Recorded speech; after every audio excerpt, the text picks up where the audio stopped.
And of course, Ms. Williams, let's give you an opportunity during the last 6 minutes that we have here to talk about how Spellbound might be applied to the system, to the public school system, because I think that it's a very, very important book, and I think that you've got a lot of things in there that is sort of deceptive in terms of the very, very small nature of the book, and so let's talk about how that might be applied in the system as a whole.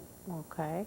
Well, I think that really, I'm hoping that the system will use Spellbound and more or less see that it's placed in all the libraries in the schools to make sure there's one in each library. But there's a process that we have to go through to get that done. Then I'm thinking in terms of the reading teachers, something that has transpired this year. Now, I was a reading specialist years ago, and they had the reading specialists pull those children out with the reading problems and brought them up to par through the Title I program. Now we have it back in the system. And I'm hoping that they can use this book within the reading classes. For instance, I know the 7th graders, if you did not make a certain stay-nine on the 6th grade test, they have to take reading. Good. So they could use Spellbound as a book to more or less use to enhance the children along with the phonetic skills that they're going to talk. It's designed, you have main idea, you have details, you have sequence, you have comparison and contrast. All the skills are employed there. Of course, vocabulary. So the teacher could use this particular book and take it one story at a time and digest it. Plus you have paragraph structure.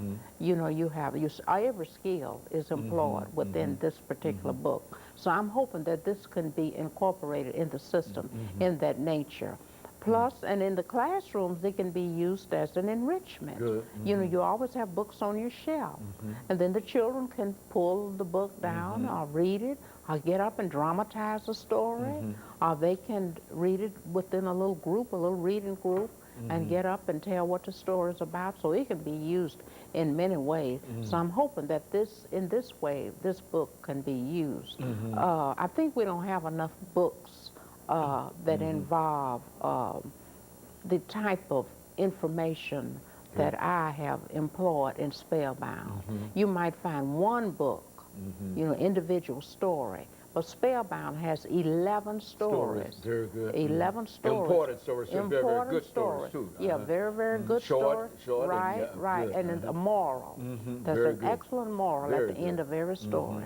The the children learn how to trust their inner voices. They learn how to have faith and hope, and all of this is incorporated within the writing of Spellbound. You know, I think, Ms. Williams, when you talk about faith and hope and all of those things that are imparted by this book, I think the only thing we can say is that this is indeed something that is needed in the education system today. Not only is it needed in the early childhood education, but it's also needed in the upper classes and in some collegiate situations here, because a lot of folks don't have the kind of faith that you're talking about. And let me simply say this and give you an opportunity to perhaps respond to this. But it seems to me that for such a small book, that a lot of thought went into this book, and I would imagine that this is a lifetime work on your part. I mean, which is to say that this is an accumulation of all of your knowledge and information, because you've already demonstrated by some of the things that you've said in reference to this book.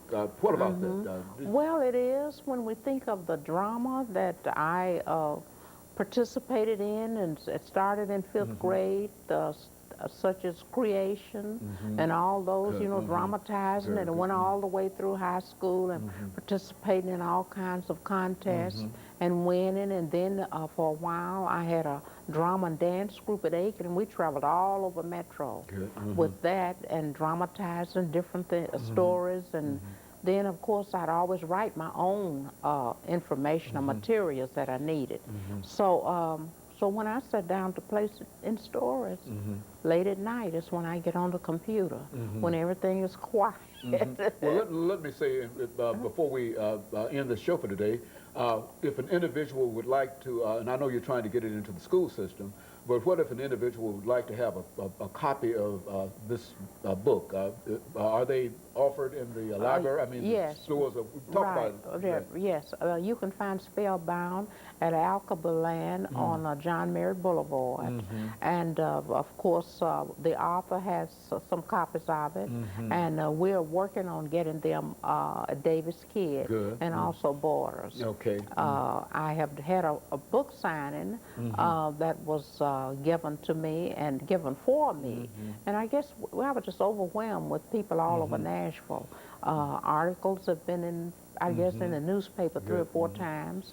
There was a large article in Tribune and also in the Pride. Very good. Relating to Spellbound. I'm doing something in Lebanon, a book signing up there. Very good. So, of course, the sororities there, Alpha Kappa Alpha and Phi Delta Kappa, and they have just been overwhelmingly cooperated in helping to get this book across. Very good. And of course, Ms. Williams, over the last 25 seconds we have here, let me thank you for coming by and giving us that excellent information about a topic that ordinarily we don't think about, and that's about our children.